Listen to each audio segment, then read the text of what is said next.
A father and a mother were celebrating their child's 5-year-old birthday. The father had invited some of his friends over for the celebration. They had a great time having discussions, eating, dancing, and all of that.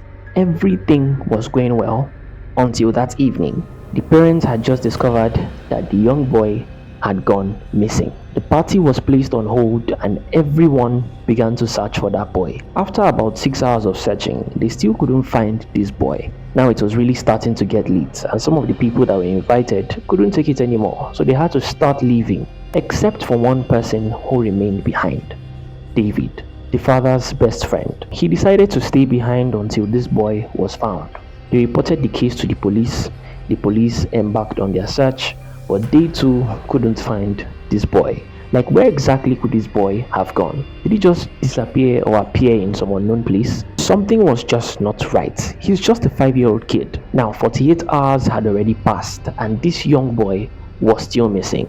Just that afternoon, while the father, the mother, and David were still making efforts to find this boy, a phone call came in and it was meant for the father. The mother and David rushed in out of curiosity to know what it was all about. And when the father picked up the call, it was the kidnappers, and they threatened that if the parents had not paid a sum of $5 million in just 24 hours, what they would do is that they would poof right in that little boy's head. And he was warned to not even bother himself about contacting the police, because if he had done that, it would make the situation worse and they would never see that boy again.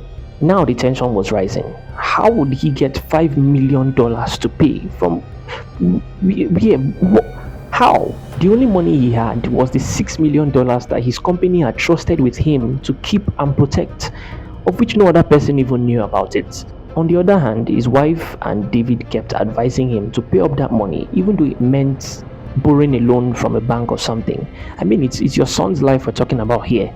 While David and the mother went out there to make some efforts to get the money. Now that evening, the father had received a call from the detective that worked with the FBI in that case, informing him that the young boy had already been found along with the kidnapper. Immediately, the father reached out to the mother to inform her, and they both rushed straight to the station. As soon as they got there, they found their son safe, untouched, and unharmed. They were so happy and relieved to have their son in their arms once again. Then the father asked to see the kidnapper, and to his greatest surprise, the kidnapper was David, his best friend. He struggled to believe it, so he asked the detective why they thought that David was the kidnapper, and they said that they had found David walking along the street with this boy, but David kept screaming it out loud that he was not the kidnapper.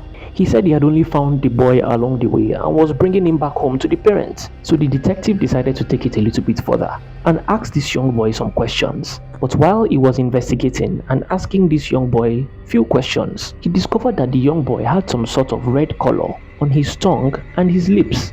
So the detective asked this young boy for the last thing that he had eaten or drank, and the young boy said that he had drank a bit of red berry juice, which was actually his favorite. But only his parents seemed to know about that. So how did the kidnappers know about this too? Immediately, the detective figured it out.